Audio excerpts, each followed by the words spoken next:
हम लोगों ने जितने क्रूड ऑपरेशन या डाटाबेस का इंटरेक्शन की वो तमाम वेरिएबल्स और डाटा की बेस के ऊपर की है कि हम उसको डायरेक्ट वैल्यू पास कर रहे हैं। सो नाउ ऑनवर्ड हम क्लासेस के अंदर डाटा रखेंगे और उन क्लासेस के साथ मैनिपुलेशन करेंगे। जैसे कि हमने देखा था डाटाबेस के अंदर जिसके साथ हम काम कर रहे थे, नॉर्थ विंड डाटाबेस, जो DBMS में हम केस स्टडी लेके आए हैं। सो हम क्या करेंगे, उनकी टेबल के अगेंस्ट क्लासेस बनाएंगे। ये आगे चल के कंप्लीट प्रोजेक्ट हम देखते हैं, लेकिन अभी मैं सिर्फ एक छोटी क्लास कैटेगरी को लेके चल रहा हूँ जिसमें मैं एक क्रूड ऑपरेशन करूँगा थ्रू क्लासेस। तो यहाँ पे देखते हैं क्या इसका क्राइटेरिया है।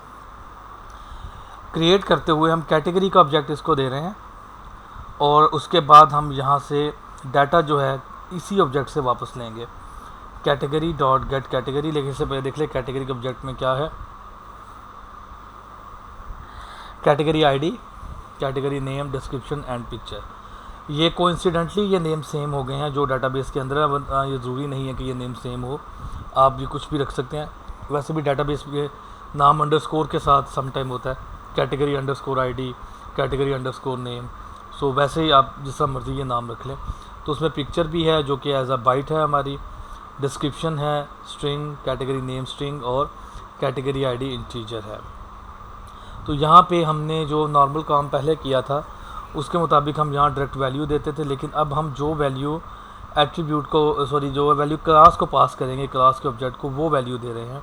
सो ये प्रिपेयर्ड स्टेटमेंट बनाता है और कैटेगरी से वैल्यू ले लेता है एंड गेट डिस्क्रिप्शन। इस तरह गेट डिस्क्रिप्शन गेट की है और उसके बाद देखा कि पिक्चर नल तो नहीं है, इनपुट स्ट्रीम बनाई उस पिक्चर से और उसको भी बाइनरी स्ट्रीम में रखवा दिया। मतलब वही काम है, लेकिन डाटा इस बार कहाँ से आ रहा है, जो डाटा का सोर्स है वो हमारा कैटेगरी का ऑब्जेक्ट है।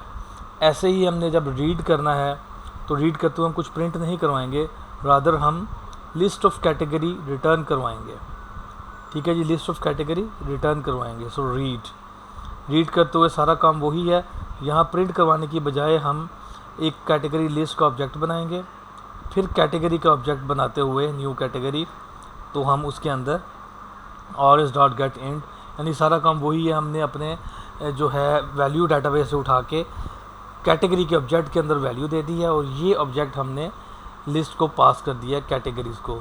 सो हमारे पास कैटेगरीज़ की लिस्ट आ जाएगी इन दिस वेरिएबल और ये हम इसको रिटर्न करवा देंगे। सो लूप लगता है, लूप में वो तमाम एट्रीब्यूट सेट करता है और उसके बाद वो ऐड करता जा रहा है लिस्ट के अंदर एंड एट द एंड हम डाटाबेस को क्लोज़ करते हैं और लिस्ट का ऑब्जेक्ट रिटर्न करवा देते हैं। इसी तरह अपडेट के केस में हम कोई चीज़ रिटर्न नहीं करवाते बल्कि ऑब्जेक्ट लेते हैं और फॉर नाउ मैं ये कह रहा हूँ जी मेरे पास कैटेगरी का नेम और डिस्क्रिप्शन है, वो मैं अपडेट करूँगा। जो भी मेरे पास आएगी तो मैं वो वैल्यूज़ उसको अपडेट कर दूँगा, category dot category name, description और किसकी बेस के ऊपर, जो उसको आईडी है, आईडी की बेस के ऊपर जो कैटेगरी का आईडी है वो सर्च करके उसको अपडेट कर देगा। ठीक है, इसी तरह मेरे पास जो ऑपरेशन है डिलीट का, डिलीट को मैं सिर्फ आईडी पास कर रहा हूँ और ये उसको डिलीट कर देगा। इस केस में और कोई चीज़ पास करने की ज़रूरत नहीं है। और जब फाइंड का ऑपरेशन है उससे मैं आईडी दूंगा और वो मुझे एक ऑब्जेक्ट रिटर्न करेगा।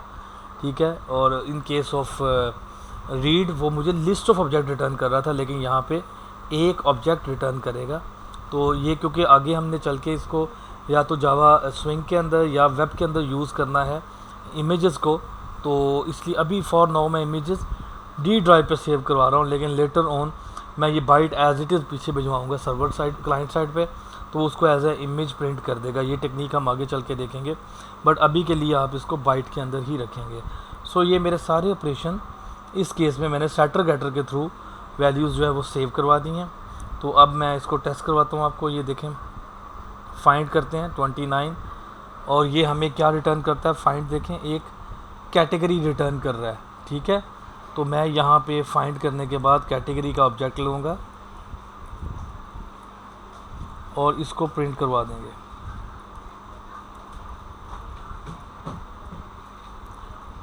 कैटेगरी मैं फ़िलहाल से नेम प्रिंट करवा रहा हूँ, तो मैं कहता हूँ G cat dot get category name, let print it, run it.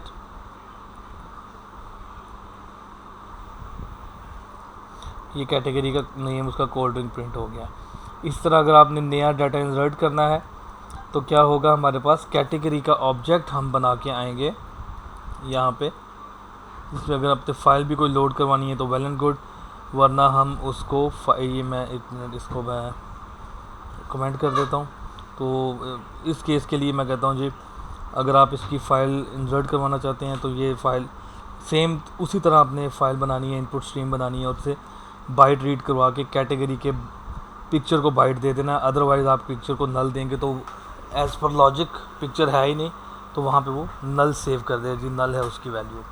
ठीक है, तो इसके बाद आप ये देख सकते हैं बाकी जो इसमें आप वैल्यू इंसर्ट करना चाहें, देन क्रिएट को ये ऑब्जेक्ट पास कर देना हमने।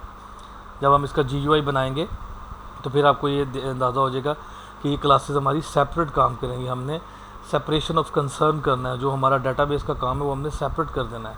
ठीक है, और फिर हम इन्हीं क्लासेस को अपने GUI के अंदर यूज़ करेंगे।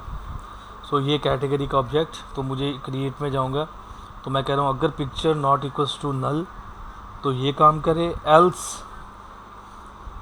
एल्स में भी हमने क्योंकि ऊपर ये 3 पैरामीटर दे के आए हैं, हमें ये वाली स्ट्रीम को नल जो है ना वो असाइन करवाना है।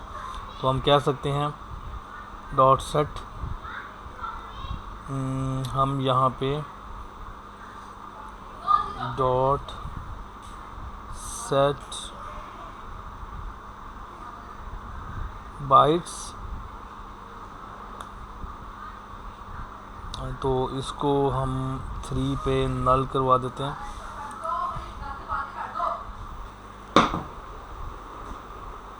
थ्री को हमने नल असाइन करवा दिया इन केस ऑफ दैट। ठीक है, तो इस केस में क्या होगा, हमारी अपडेट क्रिएशन होगी। अगर हम इसको कुछ नहीं देते इस वैल्यू को, तो वो क्या करेगा, हमें नल पिक्चर में नल रखवा देगा, बाकी वैल्यू इसी तरह। तो सारा कॉन्सेप्ट सेम है जैसे हमने प्रिपेयर्ड स्टेटमेंट में किया था, सिर्फ और सिर्फ जो वैल्यूज़ इसको पास की जा रही हैं जो क्रिएट करवाने के लिए, वो अब हमारी थ्रू ऑब्जेक्ट आ रही हैं। जो हम वैल्यू रिटर्न कर रहे हैं, रीड कर रहे हैं, वो एज अ लिस्ट है। अगर मोर देन 1 है, list of the same attribute. और अगर वो वैल्यू हमारी एक सिंगल ऑब्जेक्ट है तो वो रिटर्न कर रहा है एक सिंगल ऑब्जेक्ट। जैसे अगर हम प्राइमरी की बेस के ऊपर ये चीज़ें एक्सेस करते हैं। ठीक है, तो ये आई होप आपको ये क्लियर हो गया होगा किस तरह हम क्लासेस के साथ जो है क्लास ऑब्जेक्ट को डाटाबेस के साथ जो अटैच करते हैं। आगे हम अब एक केस स्टडी देखेंगे जिसमें हम पूरी की पूरी नॉर्थविंड डाटाबेस को जो है उसकी क्लासेस बनाएंगे। और उससे पहले हमें कुछ सॉफ्टवेयर के डिज़ाइन प्रिंसिपल हैं उनको समझना है, वो क्या है, लेयर्ड किस तरह लेयर्ड अप्रोच को कैसे हम लेके चलते हैं, और सेपरेशन ऑफ कंसर्न्स क्या हैं। ठीक है, और सिंगल रिस्पॉन्सिबिलिटी क्या चीज़ होती है, इनको हम देखेंगे केस स्टडी स्टार्ट करने से पहले। Thank you very much.